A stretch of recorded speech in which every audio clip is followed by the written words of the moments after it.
عليكم البنات. النهار الثاني عندنا في اسطنبول. كنت لابسه نصور لكم الاوتفيت اللي لبست. المهم اسطنبول حمقاتني. دابا لقيت انا غادي نفطر واحد البلاصه كيديروا فيها فطور تركي في ايمينونو. انا غنصور لكم عطور البحر وداك الشيء. انا خليكم معايا وغنديكم لواحد البلاصه تبعوا الفيديوهات ديالي الا وصلنا ليها على خير، الا عرفنا الطريق ديالها. المهم كلشي بالجي بي اس كاين، ولكن غنصور لكم كلشي في الفيديو نحطهم لكم هنايا في الانستغرام. ماكيزلار هنا فين كاين البلاصه وقيله. واحد الجو يا سلام، ريحه البحر، ريحه الحوت واصوات ديال الطيور النورس يا سلام.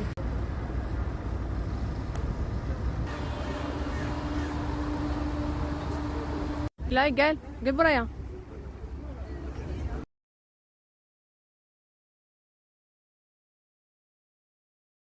كان جالسين هنا تنوضوا شي وحدين وجلسنا. شوفوا الاطلاله شحال زوينه البنات.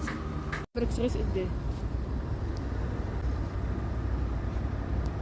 هنا كما كتشوفوا درنا فطور تركي، غير هو الصراحه غالي بزاف مقارنه مع لي ريستو اللي عندنا في انقره. صح الغلي بزاف. حنا هاد الثمن اللي خلصنا راه هنا كنخلصوه في الشوا. هنايا كنحطوا الكبده ولا ملي حطينا هنا غير فطور وقليل بزاف ما كيكثروش، ولكن ربحنا الاطلاله. عرفت واحد الاطلاله يا سلام، يعني واخا تحطوا فيها الفلوس تستاهل. كتلقاو لي باطو كيدوزو حداكم، منظر ديال الطيور حداكم وريحه البحر، واحد الجو يا سلام.